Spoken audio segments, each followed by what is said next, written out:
8 बजे सिर्फ चैनल। राहत शिविरों में आतंकी घुसपैठ।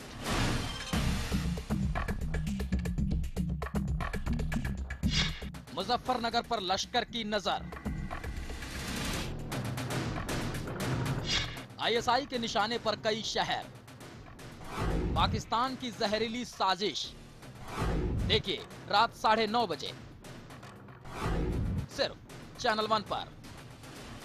ऐसा घर आपने नहीं देखा होगा। संभाल के पोछा मारा अभी। आइए। ओ भाई साहब ये देखिए हॉल, ये देखिए चिल्ड्रंस रूम, देखिए कितना बड़ा है। आपके बच्चे खेलते खेलते थक जाएंगे। हो गया, मजे ले लिए। आइए। और यह है बेडरूम, इसकी खिड़की से तारे दिखते हैं। तारे। आपको क्या लगा प्रॉपर्टी डीलर हुआ? अरे आपको अपना घर दिखा रहा था। Pearls infrastructure. हम जानते हैं कि घर अरमान, उम्मीदों और सपनों का बना होता है, तभी तो हम घर बनाते हैं, जिंदगियां बनाते हैं। अक्षय बाथरूम कब धोगे? आज संडे है ना। केश किंग आयुर्वेदिक तेल जो बना है 16 खास आयुर्वेदिक तत्वों से, रखे मेरे बालों का ख्याल और बनाए उन्हें लंबा, काला और घना। Kesh king, the king of hair oil. Doctor ortho, इतना असरदार कि अब दर्द भी घुटने टेकेगा। 2014 के लोकसभा चुनाव को लेकर कांग्रेस ने तैयारी तेज कर दी है। कांग्रेस उपाध्यक्ष राहुल गांधी को पीएम उम्मीदवार बनाए जाने की सुगबुगाहट के बीच प्रियंका गांधी को भी चुनावी समर में उतारने की तैयारी हो चुकी है। कांग्रेस में बड़े बदलाव के मिले संकेत। एआईसीसी की बैठक से पहले कांग्रेस में हो सकता है बड़ा बदलाव। हटाए जा सकते हैं शकील अहमद सहित कई दिग्गज। गुलाम नबी आजाद, जयराम रमेश और जयंती नटराजन को दी जाएगी नई जिम्मेदारी। मुजफ्फरनगर दंगा पीड़ितों पर बड़ा खुलासा। दंगा पीड़ितों को आतंकी गुटों में शामिल करने की कोशिश। दंगा पीड़ितों से मिले थे लश्कर आतंकी। 2 लोगों के संपर्क में थे आतंकी। पीड़ितों ने गुट में शामिल होने की बात ठुकराई। शामली कैंप पर पुलिस की रेड। लश्कर आतंकियों की तलाश। दिल्ली विधानसभा सत्र का आखिरी दिन आज। सत्र के आखिरी दिन उपराज्यपाल के भाषण पर हो सकती है चर्चा। कश्मीर पर प्रशांत के बयान पर आपको घेर सकती है बीजेपी। गुरुद्वारा पटना साहिब में 2 गुटों के बीच झड़प में 3 लोग घायल हो गए। गुरुद्वारा प्रबंधक समिति और बाल लीला समिति में नए ग्रंथी की नियुक्ति को लेकर विवाद शुरू हुआ और देखते ही देखते दोनों गुटों ने तलवारें निकाल ली।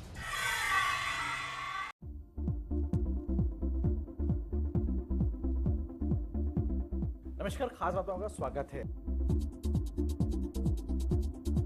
राष्ट्रीय अध्यक्ष जी का जो लास्ट डिसीजन है उसको तो मानना है ही सबको, और मानेंगे। कोई अपराध नहीं किया है, कोई गलत नहीं किया है, तो न मन में कोई कमजोरी रहती है, न कोई अपराध बोध रहता है। मैं कोई शंकर तो हूँ नहीं कि नीलकंठ बन जाऊँ। सारा अमृत गुलाम सिंह जी पी ले और विष जो है मेरे गले में आ जाए। देखिए खास बात हमारे वरिष्ठ सहयोगी ब्रजमोहन सिंह के साथ हर रविवार शाम 6 बजे सिर्फ चैनल 1 न्यूज पर।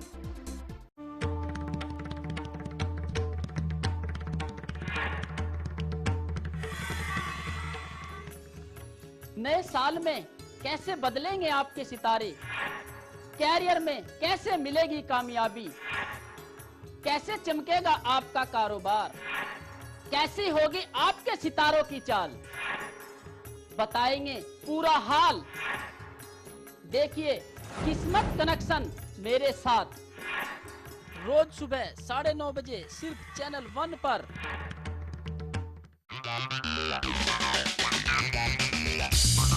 सितारों की गपशप, ग्लैमर का तड़का, बॉक्स ऑफिस पर किसे मिली बम्पर ओपनिंग, तो किसका हुआ डब्बा गुल। बीट टाउन की दुनिया से एंटरटेनमेंट का फुल डोज। देखिए मूवी मिर्च मसाला सोमवार से शनिवार दोपहर 2:30 बजे सिर्फ चैनल 1 पर। देश की माया नगरी मुंबई, जिसके चप्पे चप्पे पर हमारी नजर। राजनीति की गहमा-गहमी, बॉलीवुड की चकाचौंध, अंडरवर्ल्ड की इनसाइड स्टोरी। देखिए हमारे साथ मुंबई फास्ट में रोज रात 10:30 बजे सिर्फ चैनल 1 न्यूज पर। साफ की सनद, बहुत सफाई दे ली, बहू की बहस, देवरानी जी को सजा भी मिलनी चाहिए, चाव से डांस, सीरियल का सच, टीवी के ड्रामेबाज,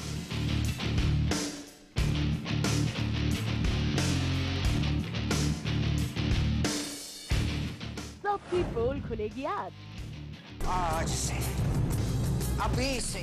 टीवी का टशर दोपहर 1:30 बजे सिर्फ चैनल 1 पर।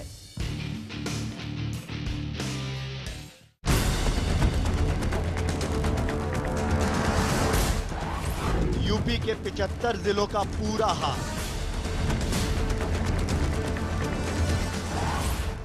सत्ता के गलियारों की हलचल,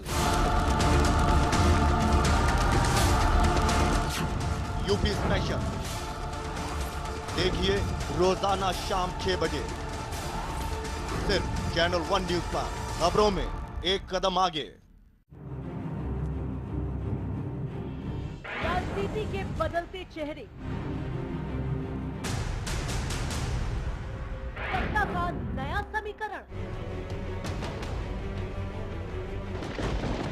भावनाओं की आंधी से लोकतंत्र में विश्वास ढूंढती जनता,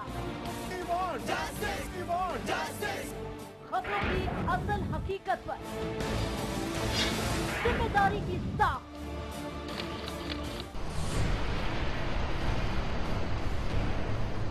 हर खबर है यहाँ खास, क्योंकि हर खबर पर है हमारी पैनी नजर। हम हैं चैनल 1 न्यूज, खबरों में एक कदम आगे।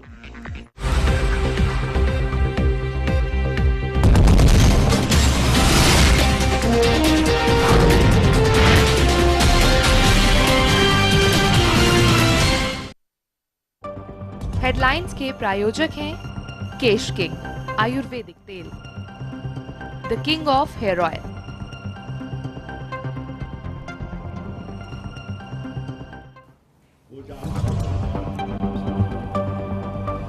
लोकसभा चुनाव के मद्देनजर प्रियंका गांधी भी सक्रिय भूमिका में। केंद्रीय मंत्री जयराम रमेश और अहमद पटेल के साथ कांग्रेस के 6 महासचिवों की प्रियंका ने ली बैठक। राहुल के लिए प्रचार की कमान संभाल सकती है।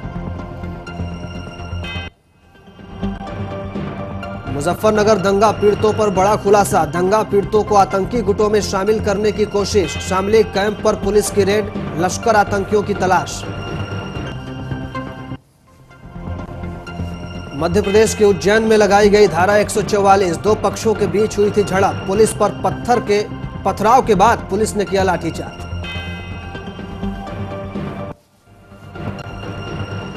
मध्य प्रदेश के धार में तेंदुए का आतंक, तेंदुए के हमले से अब तक 3 लोगों की मौत। इलाके में भय का माहौल। तेंदुए को पकड़ने में वन विभाग की रेस्क्यू ऑपरेशन टीम भी फेल।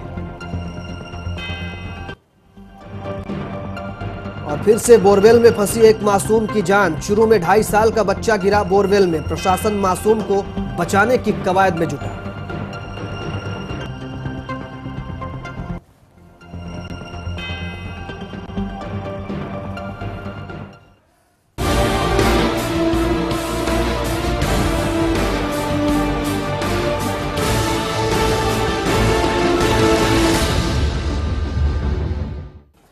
नमस्कार, बेबाक बहस में आपका स्वागत है। मैं हूं आपके साथ राजीव सिंह।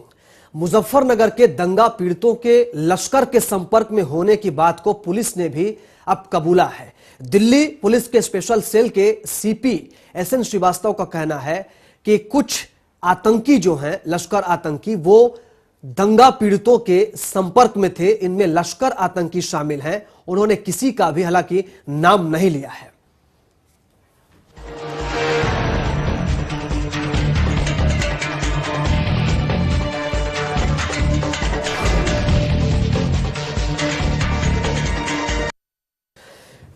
तो ये चौंकाने वाला खुलासा हुआ है कि क्या मुजफ्फरनगर के जो दंगे हुए हैं उसमें बाहरी तत्वों का भी हाथ था।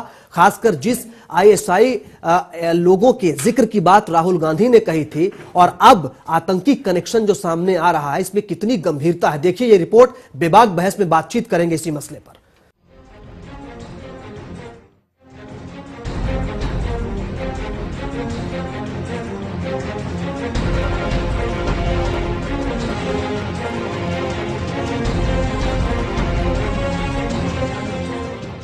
दंगों का आतंकी कनेक्शन। क्या आईएसआई बड़ी साजिश रच रही है? क्या राहुल ने सच बोला था? परसों मेरे कमरे में ऑफिस में एक पुलिस का अफसर आया इंटेलिजेंस का, और मैंने उससे पूछा भैया बताओ क्या हो रहा है। मैं आपको क्या बताऊं, मुजफ्फरनगर में जो आग लगी है, ऐसे 10-15 लड़के हैं, मुसलमान लड़के हैं जिनके भाई बहनों को मारा गया है। पाकिस्तान की इंटेलिजेंस एजेंसी के लोग उन लड़कों से बात करना शुरू कर रहे हैं और मैं उन बच्चों से बात कर रहा हूं, उनको कह रहा हूं इनकी बातों में मत आओ। कौन बुझाएगा इस आग को? जहां भी ये जाते हैं लगा देते हैं। तो सुना आपने, क्या राहुल गांधी का भाषण सुनकर कुछ याद आया आपको? चलिए हम आपको बताते हैं। पहले आप एक बार फिर से सुन लीजिए राहुल को। जिनके भाई बहनों को मारा गया है, पाकिस्तान की इंटेलिजेंस एजेंसी के लोग उन लड़कों से बात करना शुरू कर रहे हैं और मैं उन बच्चों से बात कर रहा हूं, उनको कह रहा हूं इनकी बातों में मत आओ। हम आपको बता दें कि पिछले दिनों राहुल गांधी ने अक्टूबर में एक रैली के दौरान दावा किया था कि आईएसआई मुजफ्फरनगर दंगों के पीड़ितों को बरगलाने की कोशिश कर रही है। राहुल के इस बयान के बाद मानो भूचाल आ गया और राहुल गांधी कई पार्टियों के निशाने पर आ गए। भारतीय जनता पार्टी का ये मत है कि एक तरफा इस प्रकार के मुकदमों की वापसी न्याय संगत नहीं है और सांप्रदायिक सद्भाव को बिगाड़ने का काम करेगी। ये बात से अवगत कराने महामहिम श्री राज्यपाल जी को गए थे। किसी ने राहुल के इस बयान को तुष्टीकरण की राजनीति कहा तो किसी ने उनके उस बयान को पाकिस्तान की मदद करने वाला करार दिया। मामला यहाँ तक पहुँच गया कि राहुल की इस स्पीच के खिलाफ चुनाव आयोग में शिकायत दर्ज करवा दी गयी। लेकिन अब राहुल के उसी बयान ने उन्हें घेरने वालों के मुंह पर ताला जड़ दिया है। कुल मिलाकर राहुल का दिया गया बयान अब सही साबित हो रहा है और अब गंभीर सवाल भी उठने लगे हैं।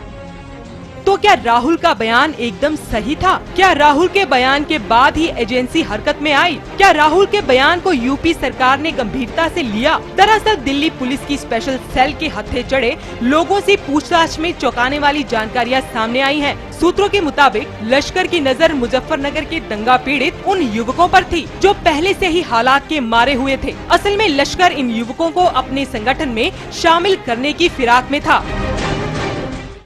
2 व्यक्तियों को पकड़ा था जिसके नाम मोहम्मद शाहिद और मोहम्मद राशिद है और ये दोनों मेवात रीजन के रहने वाले हैं। हमने ये भी पाया कि ये कुछ लोग जो मुजफ्फरनगर में रहते हैं, उस रीजन में रहते हैं, उनसे इनका कांटेक्ट था। तो हमने जब इनसे पूछताछ किया तो इसने बताया कि ये एक और व्यक्ति जिसका नाम मैं अभी नहीं ले सकता, उसके साथ राशिद और वो एक व्यक्ति जिसका नाम नहीं ले पा रहा हूं, वे दोनों देवबंद गए थे और देवबंद से जब लौट रहे थे तो एक लियाकत नाम का व्यक्ति है जिसको वो पहले से जानता है, उसका टेलीफोन नंबर था, उसने उसको दिल्ली में 2 मुलाकातें हुई। मैं यहाँ पे आपको क्लैरिफाई करना चाहता हूँ कि लियाकत और जमीर दोनों मुजफ्फरनगर राइट्स विक्टिम नहीं है, उनसे इनका कोई सरोकार नहीं है। अब्दुल सुभान वो 2001 में एक ये एलईटी का मेंबर है और 2001 में आफ्ताब अंसारी और आमिर रजा खान के साथ और भी 7-8 लोग थे, उनके साथ ये टेरर के केस में बंद हुआ था। इनके पास से भारी मात्रा में एक्सप्लोजिव बरामद हुआ था। सिर्फ इतना ही नहीं, पुलिस सूत्रों के मुताबिक लश्कर की बातों में आकर दंगा पीड़ित 2 लड़के संगठन से जुड़ने के लिए तैयार भी हो गए थे। सूत्रों से ये भी पता चला है कि स्पेशल सेल को ये इनपुट मिला था कि कुछ आतंकी संगठन मतदान के दिन 4 दिसंबर को दिल्ली में हमला कर सकते हैं। इसी खुफिया सूचना के आधार पर पुलिस ने मेवात इलाके में छापेमारी के दौरान इन दोनों लड़कों को गिरफ्तार किया था, लेकिन पुलिस ने अभी इन्हें गिरफ्तार नहीं किया है क्योंकि वो दोनों को गवाह बनाकर कोर्ट में पेश करना चाहते हैं। पुलिस के मुताबिक इस साजिश के मास्टरमाइंड 4-5 मुख्य आतंकी अब भी फरार हैं और पुलिस उनकी तलाश में जुटी हुई है। फिलहाल पुलिस की स्पेशल सेल की टीम अपनी कार्रवाई कर रही है, लेकिन मुजफ्फरनगर के दंगा पीड़ितों की भावनाओं के साथ खिलवाड़ क्यों किया जा रहा है? क्या इन दंगों के पीछे भी कोई आतंकी कनेक्शन था? क्या मुजफ्फरनगर में आतंकी संगठन का पूरा जाल बिछा हुआ है? इस तरह के बहुत से सवाल सामने आ रहे हैं। अब देखना ये है कि पुलिस देश में चल रही आतंकी घुसपैठ का पर्दाफाश कर पाती है या नहीं।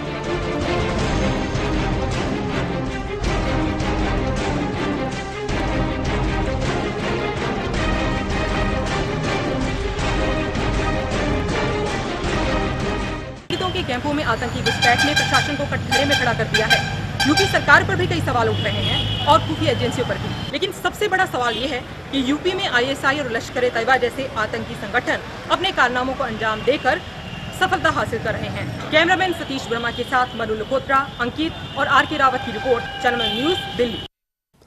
जी, दरअसल ये बड़ा गंभीर मसला है। जब इस तरह के केस हों, इस तरह के सांप्रदायिक तनाव हों और उसमें ये बातें सामने आए कि इसमें आतंकी कनेक्शन भी हो सकता है, तो ये बहुत गंभीर बात हो जाती है। और खासकर तब जब इसमें कई राजनीतिक दल के जो नेता हैं वो आरोपी हों, कई सामाजिक जो और धार्मिक तरह के लोग हों वो शामिल हों, तब ये मामला बेहद गंभीर होता है। इसी पर बातचीत करने के लिए हमारे साथ बेहद खास मेहमान स्टूडियो में मौजूद हैं। पूरे मसले पर बातचीत करने के लिए हमारे साथ डॉक्टर यशवीर सिंह जी मौजूद हैं, समाजवादी पार्टी के नेता हैं आप। अमीक जमई जी, सामाजिक कार्यकर्ता हैं आप, हमारे साथ मौजूद हैं। सी पॉल जी, पूर्व आईजी, हमारे साथ बने हुए हैं बेबाक बहस में बातचीत करने के लिए। साथ ही श्याम जाजू जी, बीजेपी नेता, हमारे साथ जुड़े हुए हैं। श्याम जाजू जी, शुरुआत आपसे मैं करूंगा। ये जो बात सामने आई है, इस पर क्या प्रतिक्रिया है आपकी? इसमें क्या लगता है कि क्या ये सब जो हुआ मुजफ्फरनगर में, उसमें कोई आतंकी कनेक्शन था? बाहर के तत्व इसमें शामिल थे? मुजफ्फरनगर की घटना एक दुर्दैवी घटना है और इसका दंगा पूरा हो जाने के बाद भी, इतने महीनों के बाद, जिस प्रकार से वहां के पीड़ित परिवारों को घरों में भेजा गया, जिस प्रकार का बल का प्रयोग हुआ, उस प्रकार से परफॉर्मेंस कोई प्रशासन ने अपनी कर्तृत्व नहीं बताया कि इसमें शामिल लोगों पर कोई कार्रवाई हो।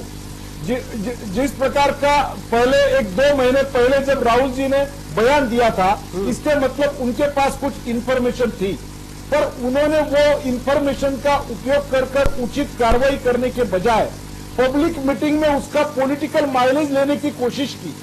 अधिकारियों को उचित इंफॉर्मेशन देकर उस पर कार्रवाई करना, ये कोई भी रूलिंग पार्टी का काम होता है। आज केंद्र में यूपीए सरकार है, प्रदेश में उनके गठबंधन की सरकार है, मुलायम सिंह जी की, अखिलेश की सरकार है।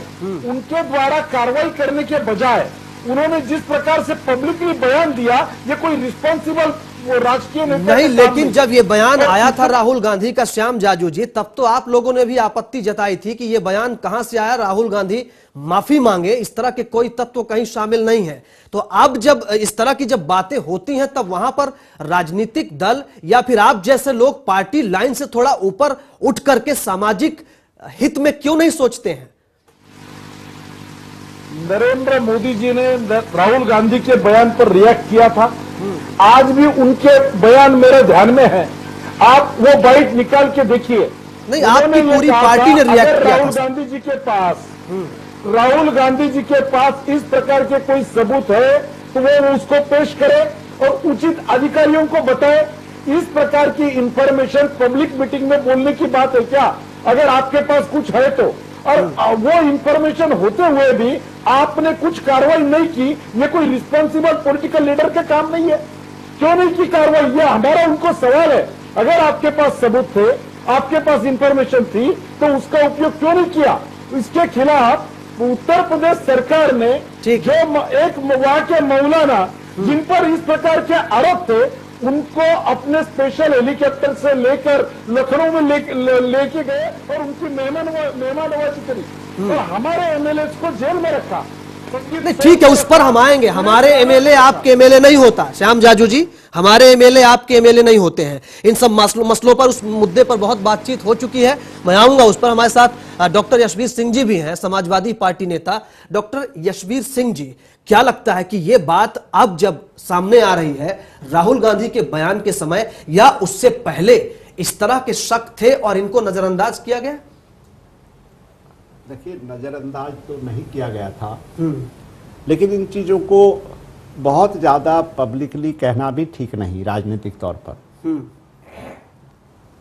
जहां 70-80 हजार आदमी घर छोड़कर कैंपों में रह रहे हों, एक मॉब की शक्ल में रह रहे हों, वहां आतंकवादी भी जा सकते हैं, एंटी सोशल एलिमेंट भी जा सकते हैं।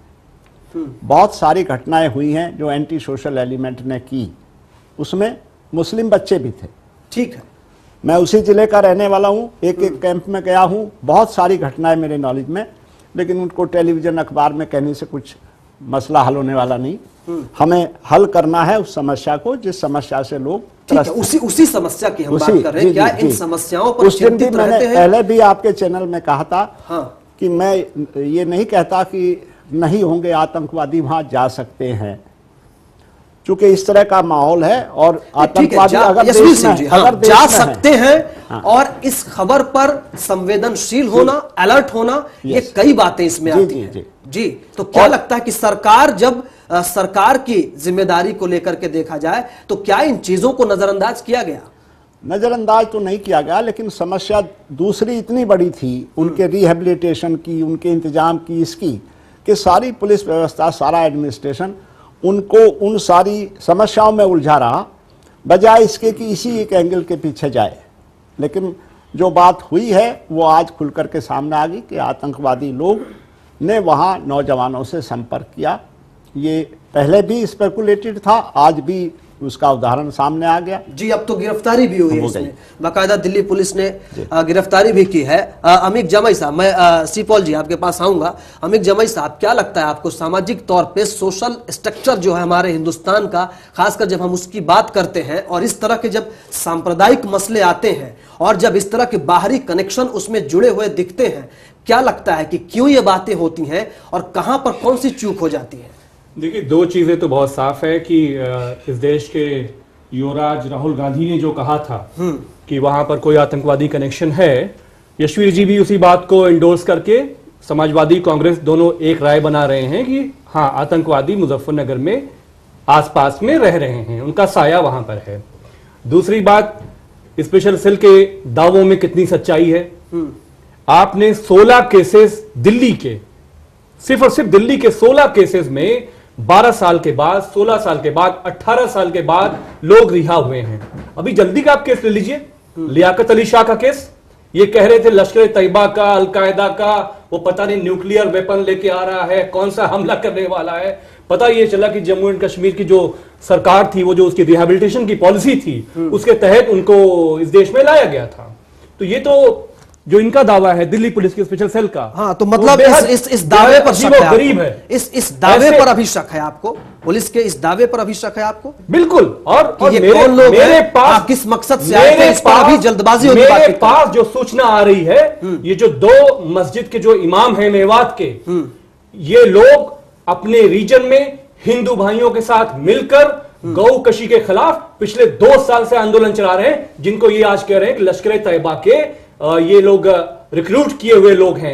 जबकि वो जो मेन उनके साथ जो मास्टरमाइंड थे, उनके साथ कुछ मेन जो मास्टरमाइंड है स्पेशल सेल की हमेशा बड़ी होती है, वो जो मेन मास्टरमाइंड है वो गायब हो जाता है और जो बेकसूर लोग हैं वो पकड़े जाते हैं। नहीं, इमाम के साथ कुछ लोग संदिग्ध मौजूद थे, तो ठीक है, जो बातें हैं इसमें मेरा कहना सिर्फ ये है कि ऐसे मामलों में छोटी बातों का बड़ा मतलब होता है। आप ये बताइए, संदेह कहां से पैदा हो रहा है? नहीं, ये तो जब रीजन में पूरा हमारा देश का इंटेलिजेंस, हमारे देश की पूरी ताकत इस वक्त मुजफ्फरनगर पे फोकस किए हुए है, तो सवाल यह है कि 4 महीने हो गए, आज आपको जाके पता चला। और ये जो 2 लोग हैं ये कोई बाहरी लोग नहीं है। ठीक है, ये सवाल है। हाँ, दिल्ली में 4 महीने बाद सुनिए ना, मालूम चली। ये समाजवादी पार्टी का जो कहर उन गरीबों पे जो पड़ा है, उनके लिए जाके देश में चंदे मांग के, भीख मांग के, उनके लिए कंबल का वो दोनों जो इमाम है वो इंतजाम कर रहे हैं। चलिए इसका जवाब यशवीर सिंह जी देंगे, इसका जवाब यशवीर सिंह जी से लूंगा। सरकार क्या कर रही है, बात साफ है, सबको दिख रहा है। सी पॉल जी हमारे साथ है, आप पूर्व अधिकारी भी रहे हैं, आपने करीब से देखा सिस्टम कैसे काम करता है। सी पॉल जी, क्या लगता है आपको कि जब इस तरह की बातें सामने आती है, इसको सुरक्षा के नजरिए से, सिस्टम के नजरिए से कहां किस तरह से देखा जाए, इसका क्या मतलब होता है? देखिए, आप यही हमारे देश की बदकिस्मती है कि जो भी इशू खड़ा होता है उसको हम पोलिटिसाइज करने की कोशिश करते हैं। इशू खड़ा हुआ कम्युनल राइट्स का वहां पे, और उसको पोलिटिसाइज किया गया। वहां भी बीजेपी ने पोलिटिसाइज किया, कई और आदमियों ने पोलिटिसाइज किया। वहां पे जो हुआ, कहां तक नागैली इनकी रही अपनी पुलिस की, वो भी मैं जानता हूं। हम डील करते हैं। एक छोटे से इशू से खड़ा हुआ, एक अफेयर था, अफेयर से खड़ा हुआ, 2 आदमी मारे गए, और उसमें जाके इतना इशू खड़ा कर दिया गया कि उसको निप इवल इन द बड किया ही नहीं गया पुलिस की एडमिनिस्ट्रेशन की तरफ से। तो मैं ये कहता हूं, आगे चलिए। अब आपको ये पता चला कि उस टाइम पे जब ये हो चुके थे राइट्स और पीड़ित लोग बैठे थे, तो वहां पे कुछ आतंकवादी जो एलएटी के साथ थे वो वहां पे आए और उन्होंने उनको वरगलाने की कोशिश की। ठीक है कि हमारे पास आए। ये रेगुलर फीचर होता है। मैं पंजाब में रहा हूं टेररिज्म को 7 साल पंजाब में, तो जब भी टेररिस्ट किसी को आप जाके अप्रोच करते हैं, वो उनके वनरेबल होते हैं, वो क्योंकि पीड़ित लोग होते हैं, उनके दिमागों के अंदर ये होता है कि हमारे साथ बहुत बेइंसाफी हुई है। कोई भी तो उस वक्त नहीं, इवन खालिस्तानी मूवमेंट में जब मैं वहां था, जितने भी खालसा लोग आते थे वो ऐसे थे जिनको कहते पुलिस अरेस्ट हुई है, इसलिए वो आके अप्रोच कर लेते हैं। तो ये कहना कोई गलत नहीं है कि वो अप्रोच किया होगा। दूसरी बात, अप्रोच को इनको खबर मिल गई लेटर से, राहुल गांधी जो, तो इससे मैं ये समझता हूं कि वो जो हुई उसको पॉलिटिकल इशू फिर नहीं बनाना चाहिए था। उसको देखना ये चाहिए कि वाकई एलएटी वाले हमारे को एक्सप्लॉइट करने के यूथ को कोशिश कर रहे हैं, और इस किस्म के यूथ को कैसे कंट्रोल किया जाए, इस किस्म का। और खुशकिस्मती है कि वहां पे किसी यूथ ने ज्वाइन नहीं किया, रिक्रूट नहीं किया। और मैं तो अभी भी समझता हूं कि आज भी वो वनरेबल है, लेकिन इसको फिर पॉलिटिकल इशू दिया जा रहा है। राहुल गांधी माइलेज लेना चाहते हैं, ये माइलेज लेना चाहते हैं, माइलेज पे बहुत बातें हुई हैं, सही बात कह रहे हैं। हाँ सी पॉल जी, लेकिन इसको किस तरह से पकड़ा जाए, सिस्टम किस तरह से हमारा काम करता है, खासकर आईबी जब इस तरह की चीजें अगर होती हैं तो पॉलिटिकल उससे हट करके कैसे इसको देखा जाए? अब बात सुनिए, आप कहते हैं इस किस्म की चीजें होती हैं, चीज हुई है तो आप सुन लीजिए। चीज हुई है, बजाय ये रिकग्नाइज किया जाए। पहले तो राहुल गांधी ने ये बताया, ये बात साबित हो गई, लेकिन राहुल गांधी को बताना चाहिए था या नहीं, ये सवाल है। उस वक्त बताना चाहिए नहीं था, जो आप मेरे से पूछे थे, क्योंकि उस वक्त ये इशू पॉलिटिकल इशू बनाने की जरूरत नहीं थी। उस वक्त ये था कि इसके अंदर बड़ा डेंजरस है, मेरे को खत्म कर लेने की बात, वनरेबल इशू है, तो उसको आमतौर पर जो आईबी की इंटेलिजेंस को ऐसे डिसिपेट नहीं किया जाता कि हमें ये पता चला है, ये पता चला। तो उसको कहने का जो इशू था वो पॉलिटिकल माइलेज लेने का, वो नहीं होना चाहिए था। इसी तरह आज की डेट में जब पता चल गया है कि वहां पे आए थे, मैं कहता हूं कंफर्म हुआ है या नहीं। लेट अस से वन ऑफ द, यहाँ पे एक साहब ने बोला कि ये गलत होगा, मैं कहता गलत ही होता है, समझ लीजिए गलत होता है कल को कि ये नहीं मिलते, समझ लीजिए गलत होता है। लेकिन हमको तो इससे आपको तो अलर्ट होना है कि एलएटी वाले आ रहे हैं, दूसरे लोग अप्रोच कर रहे हैं, इंडियन मुजाहिदीन का ये हाल है, याशन भटकल यहाँ बैठा हुआ है, तो इन हालात को देखकर हम फिक्रमंद नहीं होते। कैसे ये होगा जी अमीर जी? मैं सिर्फ और सिर्फ ये पूछना चाह रहा हूं कि प्रदेश सरकार एक तरफ जो दोनों तरफ के दंगाई हैं, चाहे वो मुसलमानों की तरफ से हो, चाहे वो हिंदू भाइयों की तरफ से हो, उनको तो वीआईपी ट्रीटमेंट देकर पूरे देश में मालाओं के साथ, उनके मिठाइयों के साथ उनका वेलकम किया जा रहा है। और ये जो बेचारे गरीब, दंगों में कौन मारा गया? गरीब मारा गया, दोनों तरफ का गरीब मारा गया। उनके ऊपर एक दूसरा आतंक, एक दूसरा दंश पिछले 6 साल से हमारा जो पीसीपीटी का संगठन है इसी बात का आंदोलन चला रहा है। यूपी में आपने सुना होगा आरडी निमेश कमीशन एक बना था मुस्लिम युवाओं के फर्जी गिरफ्तारी के मामले में। उस कमीशन ने अपने उसमें कहा कि ये 2 लड़के तारिक कासमी, खालिद मुजाहिद, जिसमें से खालिद मुजाहिद को मार दिया गया पुलिस की कस्टडी में, वो दोनों बेकसूर हैं, उनको फंसाया गया था। ये समाजवादी सरकार आज की डेट तक निमेश कमीशन पर कोई एक्शन नहीं लिया। एक तरफ जहां उन गरीबों की मदद करनी है, उनका रिहेबिलिटेशन करना है, एक तरफ राहुल गांधी कहते हैं कि उनका आतंकवादी कनेक्शन है। अब देखिए, मुलायम सिंह कहते हैं वो आप बात को समझें। इस देश में गरीबों को लेकर इज्जत खत्म हो रही है। आप देखिए साहब, उन्होंने कोई चीज को समझ, उन्होंने कहा ही कहा कि उनका कनेक्शन है ही नहीं। वो तो वहां के बच्चे जो है उन्होंने रिफ्यूज कर दिया रिक्रूट होने में। जी बिल्कुल कर दिया, उन्होंने मना कर दिया। कई लोगों ने, कई लोगों की बातें सामने आई, तो इससे बात ही नहीं, उन्होंने रिफ्यूज कर दिया हमने रिक्रूट होते भी। तो उनका तो बेचारों का कनेक्शन है नहीं, और इसमें तो दो राय ही नहीं है जो ये एक बात कह रहे हैं कि ये चीजें गलत हैं। आप गरीब मर रहे हैं, उनको मारा जा रहा है। और देखिए, जब ये आ रहे थे ट्रैक्टर पे ट्रैक्टर भरकर, इनके पास रॉड से रास्ते से आ रहे हैं, उनके ऊपर 2-4 दफे अटैक हुआ, तो क्यों आने दिया गया? उस वक्त पुलिस कहां थी? क्यों? ये जिम्मेदारी कहां से शुरू होती है? ये है A to Z Yashveer Singh police की नगेली। और जब इन्होंने कहा हम बहू बहनों को बचाने आए हैं, अरे भैया ऐसे केसेस होते हैं, बहू बहनों को बचाने की कहानी डालकर वहां एक बलबला खड़ा कर दिया गया। मैं ये कहना चाहता हूं, इसमें तो मेरे को राय नहीं है कि उनको पुलिस एडमिनिस्ट्रेशन या वहां की डिस्ट्रिक्ट एडमिनिस्ट्रेशन वो बिल्कुल फेलियर रही है। और खास तौर पर जो पीड़ित लोग हैं उनके साथ इतना जो करना चाहिए वो नहीं कहा। लेकिन जो मुद्दा आपने आज खड़ा किया है वो है कि क्या आतंकवादी या टेररिस्ट इससे फायदा उठा सकते हैं कि नहीं? जी, इसी की हम बात कर रहे हैं। फायदा उठा सकते हैं जी, फायदा उठा सकते हैं नहीं, इसी की हम बातचीत कर रहे हैं। ये फायदा कैसे वो उठा रहे हैं और क्यों उठाने दिया जा रहा है, कहां कहां फेलियर है, इन सब चीजों पर बातचीत करना जरूरी है। यशवीर सिंह जी के पास चलूंगा मैं, हमारे साथ श्याम जाजू जी भी जुड़े हैं। छोटा सा ब्रेक लेने का समय है, ब्रेक से लौटते हैं तो बात को आगे बढ़ाएंगे।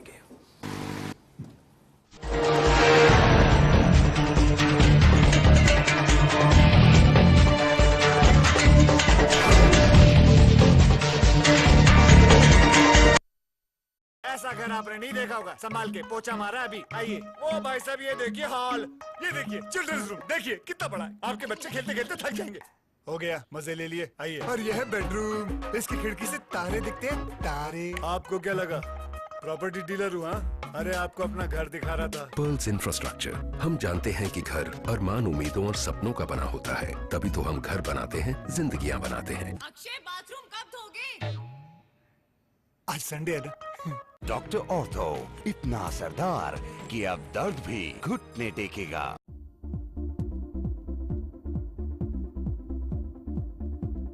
नमस्कार, खास बातों का स्वागत है। राष्ट्रीय अध्यक्ष जी का जो लास्ट डिसीजन है उसको तो मानना है ही सबको, और मानेंगे।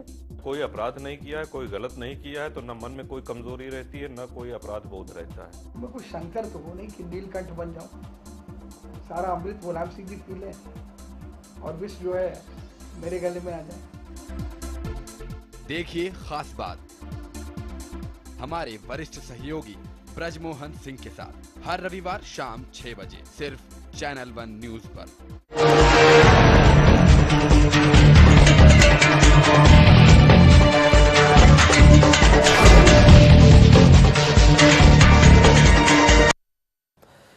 ब्रेक के बाद स्वागत है आपका। लश्कर आतंकियों की तलाश के चलते पुलिस ने शामली के राहत कैंप पर रेड की है। आपको आइए सुनाते हैं इस मुद्दे पर क्या कहना है बीजेपी के प्रदेश अध्यक्ष, उत्तर प्रदेश के प्रदेश अध्यक्ष लक्ष्मीकांत वाजपेयी जी का। 3 महीने बीत चुके हैं, मुजफ्फरनगर मामले की गुत्थी अभी भी नहीं सुलझी है। लगातार कई तरह के जो दावे किए जा रहे थे पहले और बाद में, वो सब निकल के आ रहे हैं। इस समय हमारे साथ भारतीय जनता पार्टी के प्रदेश अध्यक्ष लक्ष्मीकांत वाजपेयी जी मौजूद हैं। अभी कुछ ही समय पहले राज्यपाल से भी मिल के आए हैं। हम पूछेंगे कि आपने राज्यपाल महोदय से किन किन बातों पर प्रकाश डालने की बात कही है।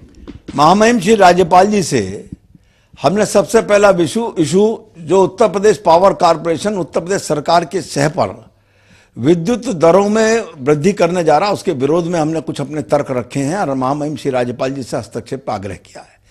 दूसरा विषय, मुजफ्फरनगर के दंगे में उत्तर प्रदेश की समाजवादी पार्टी की सरकार अपनी मुस्लिम तुष्टीकरण की योजना के अंतर्गत केवल मुसलमानों और मौलानाओं के मुकदमे वापस करना चाहती हो, चाहे किसी राजनीतिक दल से संबंधित हों। लेकिन उन 4000 लोगों के खिलाफ जो पुलिस ने अज्ञात में मुकदमे दर्ज करके उनका रोज आर्थिक शोषण कर रही है, उनको तनाव में रख रही है, उनका भय दोहन कर रही है, उस पर कोई चिंता सरकार को नहीं है।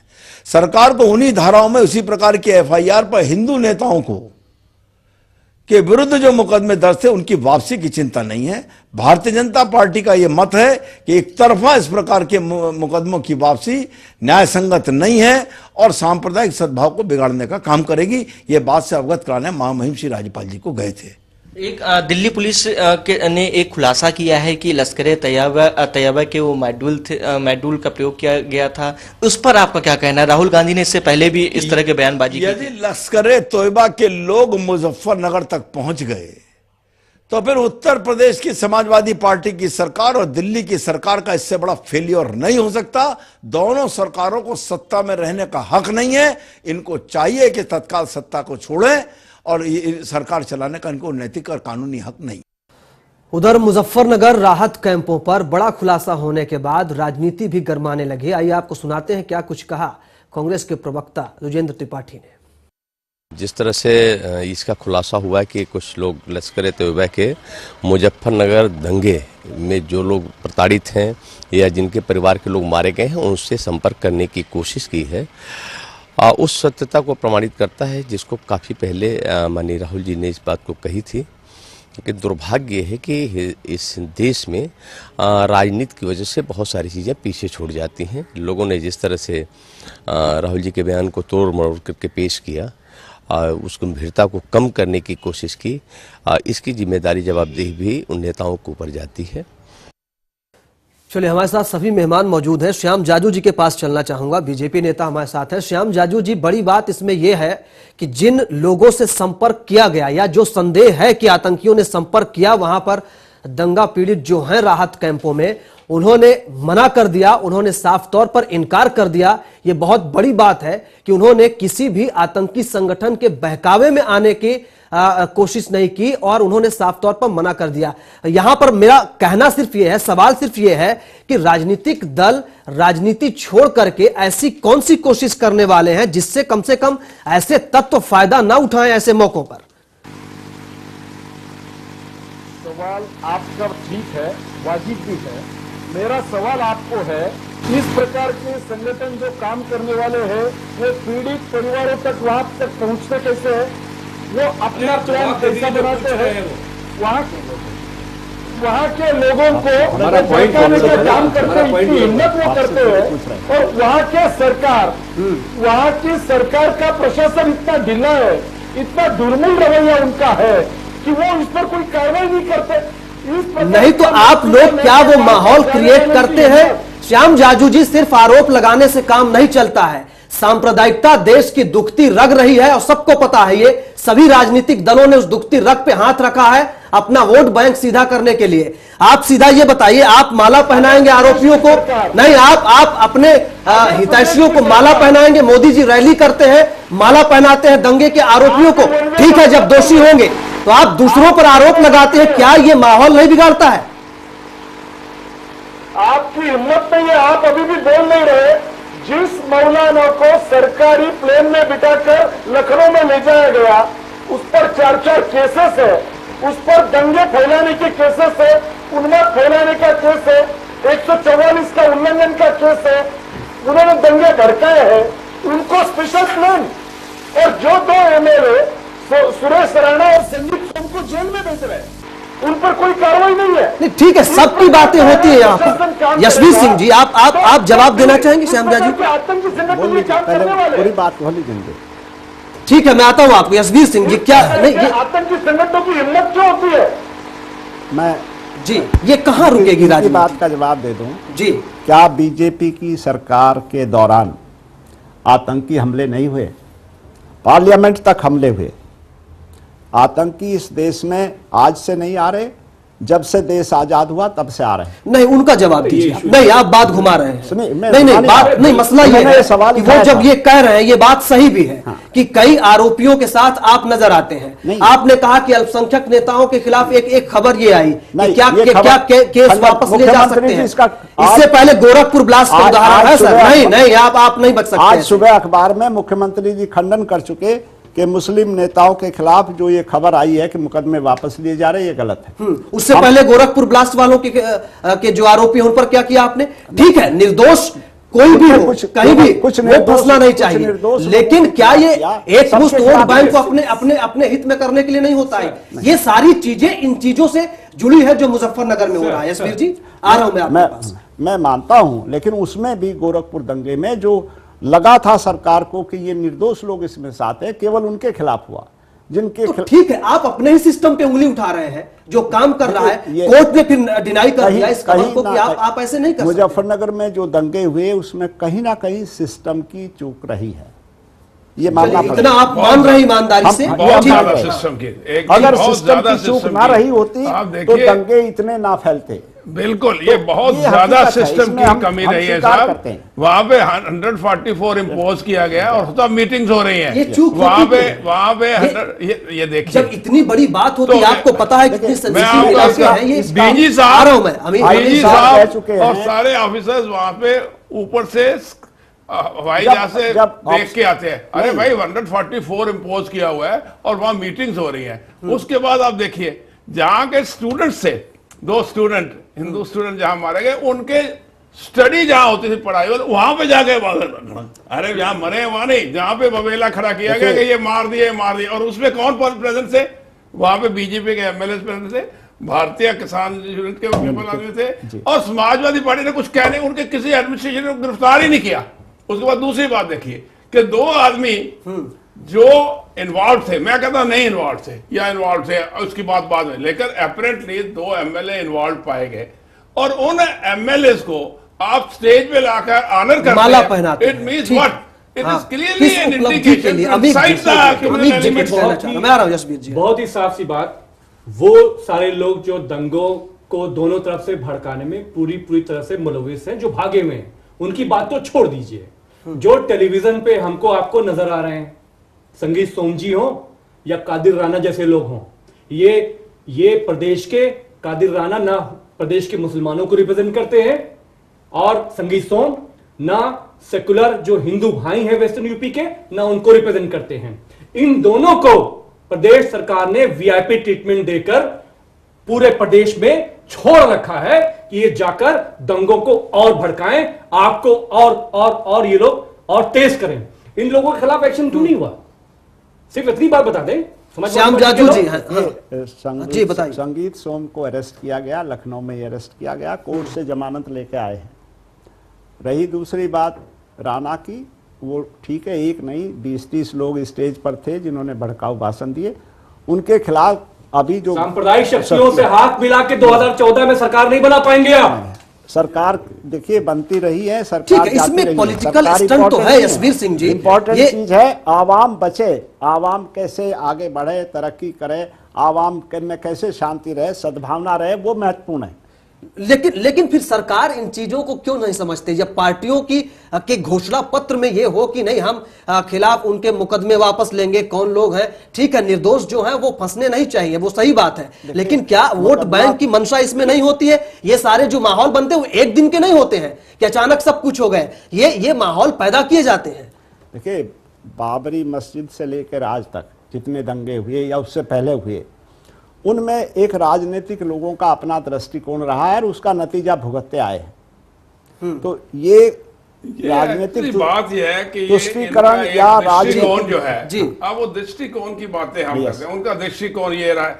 अभी आपने तो हिंदुस्तान की जो जनता है उसको तो एक्सप्लॉइट करने की कोशिश कर रहे हैं दोनों तरफ से। It was a definitely political nexus, एक तरफ से आप एक को कहते हैं, दूसरी तरफ दूसरी को कहते हैं। यहाँ पे जो बीजेपी की बात कर लें या समाजवादी पार्टी की बात लें, चाहे कांग्रेस ही कर दें, मैं ये कहता हूं कि इस किस्म के सेंसिटिव इशू के अंदर जब इतना आदमी पीड़ित हुआ है, उसके ट्रॉमा में है, और ट्रॉमा में नेचुरली कोई अप्रोच करेगा, आउटसाइड फोर्सेस से फायदा उठाएंगी, क्यों नहीं फायदा उठाएंगे आउटसाइड फोर्सेस?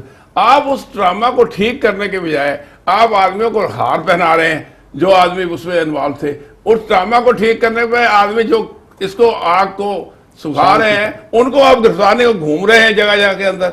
तो ये तो क्लियर कट वोट बैंक की पॉलिसी को अख्तियार करके हिंदुस्तान की जो जनता है, मैं आपको बताऊं हर जगह पे ये हमेशा होता रहा है जब तक आप इसको कम्युनल एंगल को कंट्रोल नहीं करेंगे। पंजाब में गए तो कुछ सिखों ने पहले जाकर, जैसे है टेररिस्ट ने हिंदुओं को मार दिया। होशियारपुर में मैं गया, जलंधर में राइट कर्फ्यू लगा दिया गया। क्यों जी? हिंदू सिखों पे अटैक करें। हमने बोला भाई हमें तो पकड़ने दो टेररिस्ट, आप आपस में झगड़ा शुरू कर दिया है। बड़ी मुश्किल से मैं, बाकी अफसर, गिल साहब, हमने इनको समझाया भाई हम टेररिस्ट, तब जाके जब कम्युनल हार्मोनी आ गई तो उसके वक्त टेररिज्म कंट्रोल होता है। आप कम्युनलिज्म को तो बढ़ावा दे रहे हैं। सर दो चीजें जिस पर कोई मेरे ख्याल से ज्यादा हम सब लोगों को बातचीत करने की जरूरत है। नंबर 1 कौमी एकता। मुजफ्फरनगर में पॉल साहब जो है पुलिस में थे, वो मुजफ्फरनगर के इलाके में उस खित्ते में तैनात भी रहे हैं। इन्हें भी पता है, पूरे देश को पता है, पूरे प्रदेश को पता है कि मुजफ्फरनगर में इतिहास नहीं है हिंदू मुसलमान के दंगे का। बिल्कुल, they are very very cordial. 1992 में भी जब बाबरी मस्जिद की शहादत हुई, वहां पर हिंदू मुसलमानों का एक दंगा नहीं हुआ।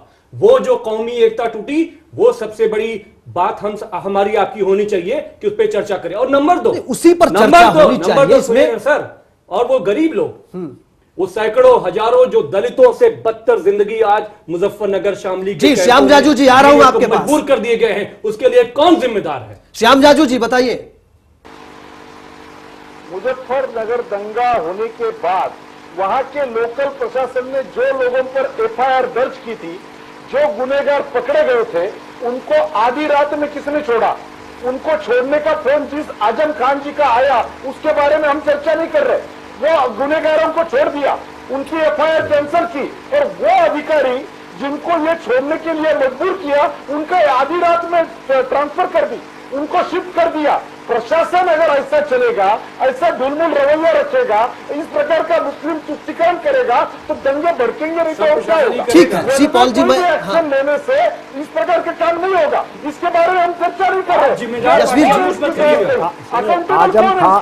आजम खान का आज भी बयान है कि अगर कोई साबित कर दे कि मैंने फोन किया तो मैं राजनीति छोड़ दूंगा।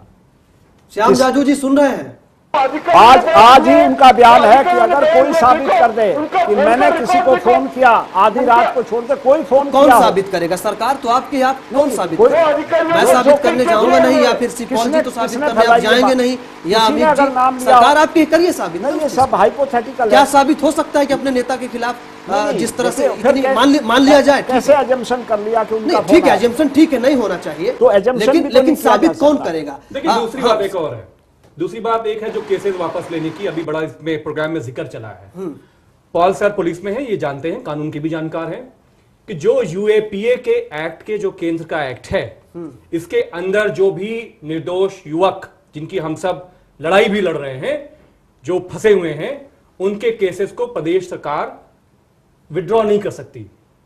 ठीक है, केंद्र सरकार की अनुमति चाहिए उसमें, ये पहले से पता है, सबको पता है। लेकिन अल्पसंख्यकों के साथ ये माइनॉरिटी का कार्ड मुलायम सिंह जी की सरकार की। यशवीर जी, ये बात तो सबको पता है। मेरी बात सुनिए, केंद्र सरकार की मुलायम सिंह जी से, अखिलेश जी से मैं खुद पर्सनली मिलकर, मोहम्मद अदीब साहब मेंबर ऑफ पार्लियामेंट, हम दोनों मिलने गए थे। हमने कहा था कि फास्ट ट्रैक कोर्ट के जरिए केसेस को स्पीडी ट्रायल करिए, 1 साल के अंदर केस को खत्म करके जो मुजरिम हो उनको सजा दीजिए, जो बेकसूर हो उनको छोड़ दीजिए। ये एक तरीका है। यशवीर जी, ये क्यों होता है? जब आपको पता है कि आपके बस में नहीं है केस वापस लेना, तो यही सिर्फ ठीक है, वोट दीजिए, हम ये करेंगे। नहीं, देखिए आपको नहीं, कानून तो पता है ना समाजवादी उनको फीडबैक लगा कि कहीं से मिला इंटेलिजेंस से इससे कि कुछ इसमें जो है नहीं, ठीक है, निर्दोष बिल्कुल निर्दोष हैं, तो निर्दोष को एकदम फंसाने की बात नहीं हो रही है। बात ये हो रही है कि जब आपको पता है कि आप ये फैसला अकेले नहीं ले सकते हैं, तो फिर इस तरह के वादे करते ही क्यों? देखिए, सरकार कुछ तो कहेगी, सरकार चुप भी तो नहीं बैठ सकती। आप सरकार चला रहे हैं, कोई आपके पास आएगा कि ये निर्दोष है इनके खिलाफ, तो सरकार को कुछ तो करना पड़ेगा। इसलिए उन्होंने कहा कि निर्दोष है तो छोड़िएगा ना, कि आतंकवादियों को छोड़ दीजिएगा, केस विड्रॉ करिएगा। केवल निर्दोष लोगों के लिए है, आतंकवादियों के लिए नहीं। वो तो जो यूएपीए का जो केंद्र का एक्ट है, आप कैसे छोड़ सकते हैं जब तक केस की सहमति ना हो? कोर्ट ने भी ये बात कही, यशवीर सिंह जी, इलाहाबाद हाई कोर्ट की लखनऊ बेंच ने ये बात कही थी कि आप कैसे तय कर ले रहे हैं कि कौन आतंकी है, कौन निर्दोष है, कौन मुजरिम है? आप कोर्ट को तय करने दीजिए उस चीज को। सरकार से तो ये कहा था। कोर्ट को भी तो एविडेंस पुलिस ही देती है। अगर पुलिस से फीडबैक मिला है इस तरह का, तो सरकार उसमें एक्शन कर सकती है। पुलिस निर्णय करेंगे, सरकार तय करेगा कौन दोषी और कौन निर्दोष है। नहीं, निर्दोष नहीं, जो फीडबैक मिला है पुलिस के जरिए फीडबैक मिला या दूसरी एजेंसियों के जरिए मिला है, तो उसी पर तो तय करेंगे। सी पॉल जी, मैं ये जानना चाह रहा हूँ कि जब अधिकारी काम करते हैं, सी पॉल जी, ऐसे मौकों पर, ऐसे हालात में जब अधिकारी काम करते हैं तो क्या नेताओं के फोन आते हैं क्या कि भैया तुम ऐसे करो, उस हिसाब से करो या मेरे हिसाब से? अर्ज करना चाहता हूँ, जब भी हम एक इशू को लेते हैं, इस इशू को आपने लिखा वाइडर हो गया, बढ़ता जा रहा है, बढ़ता जा रहा है।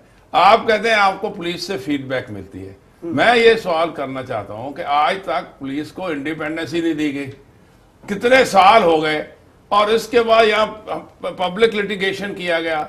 सुप्रीम कोर्ट ने रूलिंग दे दी कि आप स्टेट्स वाले हैं, यहाँ पे बोर्ड बनाइए और पुलिस को इंडिपेंडेंट करिए।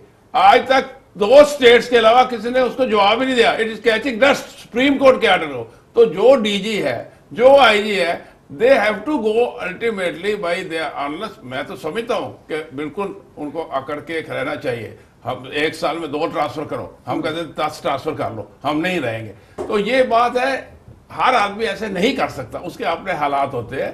इस वजह से ये कह रहा पुलिस से फीडबैक, तो पुलिस की फीडबैक कोई इतने महीने इस स्टेज पे नहीं रखती जब पुलिस के पास इंडिपेंडेंस ही नहीं है अपनी। तो इसलिए इसमें कुछ ना कुछ पॉलिटिकल ओवरटोन्स, अंडरटोन्स जरूर होती है जब पुलिस की फीडबैक दी जाती है। मेरा कहने का मतलब यह है कि जब तक आप इसको बिल्कुल इंडिपेंडेंट ओपिनियन देने के काबिल छोड़े, तब इंडिपेंडेंट ओपिनियन आपको पुलिस का आएगा। आप इसको वाइडर रेंज में कैसे आ सकता है? इसी बात पर आपको बाकायदा बहुत अनुभव है इस चीज का, कैसे इंडिपेंडेंट छोड़ा जा सकता है? और जब इस तरह के काम होते हैं, जब इस तरह के हालात बनते हैं, अधिकारी किस स्थिति में होते हैं? क्योंकि ये जो कनेक्शन आ रहा है, ये पूरा क्योंकि एक चीज के गलत होने से नहीं हो रहा है, ये पूरा जो सिस्टम डैमेज किया गया है उसका बकायदा एक वो भी सिस्टम बना लिया गया है, पॉलिटिकल सिस्टम, जिसके तहत ये पूरा काम हो रहा है। सी पॉल जी बिल्कुल सही कहा। कैसे इंडिपेंडेंस हो सकता है, कैसे इंडिपेंडेंट ओपिनियन हो सकता है, कैसे डिटैच ऑब्जेक्टिव इसके असेसमेंट होनी चाहिए। सबसे पहले इसमें कई बातें हो चुकी है, कई दफा आपकी चैनल से भी हो चुका है कि पुलिस की इंडिपेंडेंस ये नहीं करना चाहते कोई भी स्टेट। वो कहते हैं कि नहीं जी, अगर पुलिस की इंडिपेंडेंस कर दी गई तो हमारे हाथ में क्या रह जाएगा, जो भी वो चाहते हैं। आप छोटी सी बात देखिए, टेररिस्ट को कंट्रोल करने के लिए यहाँ पर नेशनल सेंटर खोलना चाहते, नेशनल काउंटर टेररिस्ट सेंटर खोलना चाहते थे। तो चिदम्बरम साहब ने बिल पेश किया, तो सारी स्टेट ने कहा नो नो नहीं, इसमें तो सारा पावर सेंटर को आ जाएगी, हम तो नहीं। हालांकि वो सिर्फ एक्ट जो अगर पढ़ा है तो सिर्फ वो टेररिज्म के खिलाफ था, लेकिन कहा नहीं सेंटर को पावर। श्याम जाजू जी सुन रहे हैं आप? तो पुलिस सुधार आयोग बने, इन सर्कमस्टांसेस के अंदर एक बात ना तो टेररिज्म, और देखिए आज तक एक आयोग की रिपोर्ट भारत सरकार ने लागू नहीं की। मैं आपको ये कहा, ये सारी बात भारत सरकार या स्टेट सरकार, अल्टीमेटली वही बात आ जाती है पॉलिटिकल, एक दूसरे में ब्लेम गेम लगी रहती है।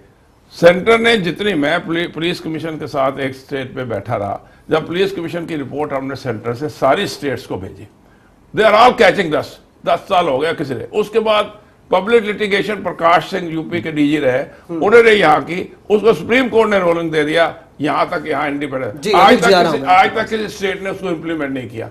बात यह है, स्टेट को सेंटर पे शक है कि ये हमके पावर लेके हमसे कुछ है, सेंटर को स्टेट पे शक है। तो ये बात ये है कि सारा जो है ना पॉलिटिकल नेक्सस और पॉलिटिकल डाउट, ये क्लीन होने नहीं दे रहा एडमिनिस्ट्रेशन को, और साथ साथ इसमें यही बड़ी दिक्कत है। अमित जी देखिए, पॉल सर ने पुलिस रिफॉर्म पे बात की, उसको इंडिपेंडेंट करने की बात की। मेरा ये ख्याल है कि कोई भी दंगा, कोई भी फसाद अगर पुलिस ना चाहे, अगर हो भी गया दंगा मान लीजिए, तो 48 घंटे के अंदर उसको वो कंट्रोल कर सकती है पुलिस।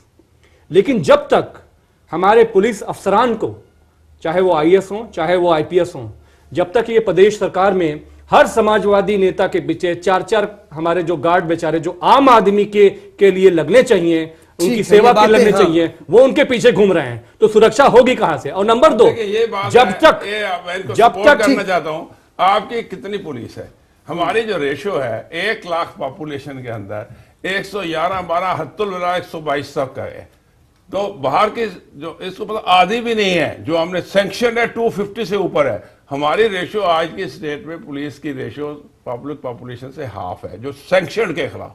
बाकी कंट्री के अंदर इससे डबल होती है। तो आप समझ लीजिए कि कितनी है। और उसमें भी जैसे इन्होंने फरमाया, कई आदमी तो ऐसे गार्ड लगे हुए हैं, कई वीआईपी, सो कॉल्ड वीआईपी के लगे हुए हैं कई वो पॉलिटिकल अपना लेके फिरते हैं। जी जी यशवी सिंह जी, ये सवाल तो सरकार से बनता है जब इस तरह के तत्व जब ऐसे मौके पर सामने आते हैं, जब हम टेररिज्म की बात करते हैं और देखते हैं कि हमारे अंदरूनी घरेलू मामलों में जब अगर टेररिस्ट कनेक्शन दिखाई सुनाई पड़ते हैं, तो सरकार को इन सब चीजों पे पहले से चिंता क्यों नहीं होती है कि सरकार इन चीजों को पहले से देखे? और जिस प्रेम और भाईचारे की बात की जा रही है, केवल पुलिस से तो काम नहीं चलता है ना।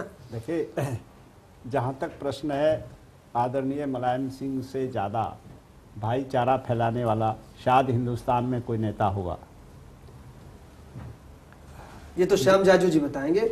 जाजू जी से सर्टिफिकेट नहीं चाहिए। नहीं, सर्टिफिकेट की बात नहीं है, मैं कुछ बोलूंगा तो हिंदुस्तान का आवाम दे रहा, इनकी सरकार रही, किस तरह लोगों ने छुटकारा पाया सब जानते हैं। और मैं ज़्यादा नहीं कहता, वो अगर भाईचारा फैलाते तो शायद आज ये नौबत ना आती। अरे ये दोनों तो फिर ये दिक्कत सारे शिविरों में आप कह रहे हैं बीजेपी कांग्रेस के कार्यकर्ता मिलकर ये सारे काम कर रहे हैं। ठीक है, जो राहत शिविर जो है यशवीर सिंह जी, नहीं तो संगीत सोम जी जैसे लोग, कादिर राणा जैसे लोग जेल में होते।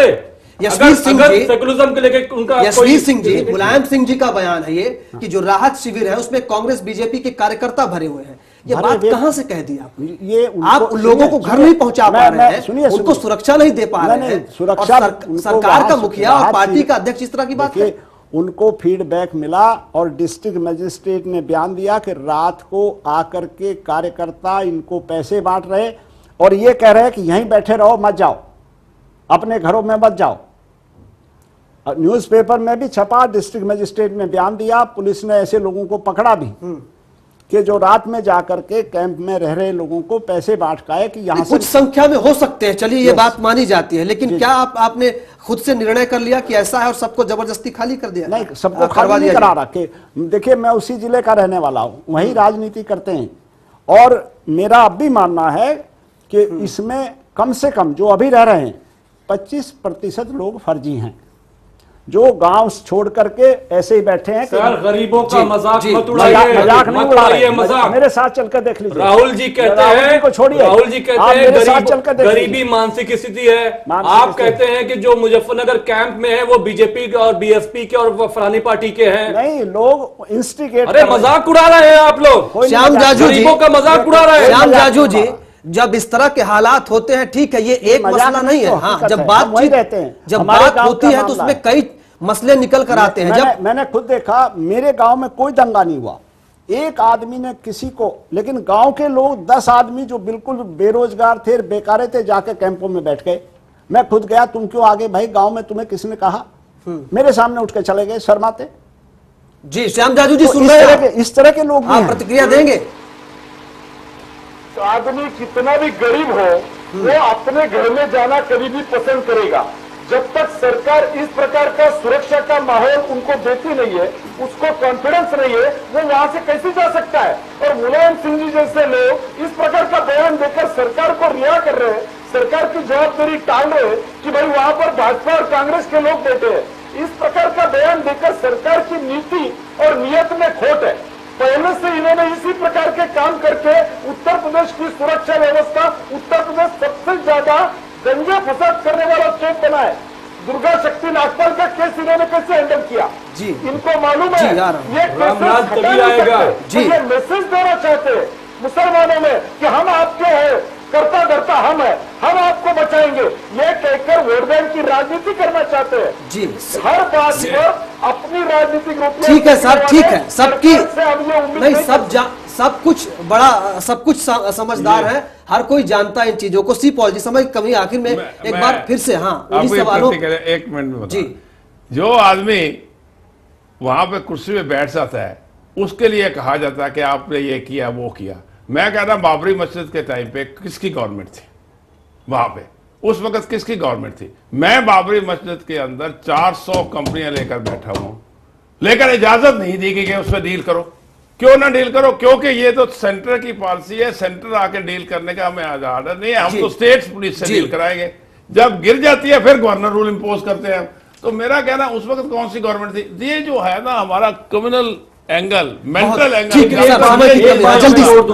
बात मैं जोड़ दूं, उत्तर प्रदेश में सांप्रदायिक राजनीति में जो पार्टनरशिप बीजेपी और सपा के लोग जो ज्वाइंट वेंचर चला रहे हैं उत्तर प्रदेश की आवाम, चाहे वो हिंदू हो मुसलमान हो, आप लोगों को 2014 में आपको सिखा देगी कि वो इस देश में, इस राज्य में हिंदू मुसलमानों को वो भी दिख जाएगा। बहुत शुक्रिया आप सभी मेहमानों का, बहुत शुक्रिया। शामली के लोगों ने और मुजफ्फरनगर के बच्चों ने, मुसलमान बच्चों ने बयान दिया कि हमें अप्रोच किया गया, हमने मना कर दिया। नहीं किया। ये आई सैल्यूट दैट। और यही हिंदुस्तान है, यही हिंदुस्तान है सर। अप्रोच किया, आपने नहीं किया। यही आप कहते हैं वो गया ही नहीं, झूठ है, जी, बहुत शुक्रिया। आए हैं हमारे पास, समय की कमी है। बहुत शुक्रिया आप सभी मेहमानों का हमारे साथ हिस्सा लेने के लिए इस बहस में। लेकिन हिंदुस्तान में एक और रिवाज है कि शीशा टूटा या बचा, इस पर ज्यादा मंथन होता है, पत्थर किधर से आया ये कम ही देखा जाता है। और यही विडंबना है भारतीय राजनीति की भी। बहुत शुक्रिया आपका। बेबाक बहस में आज इतना ही।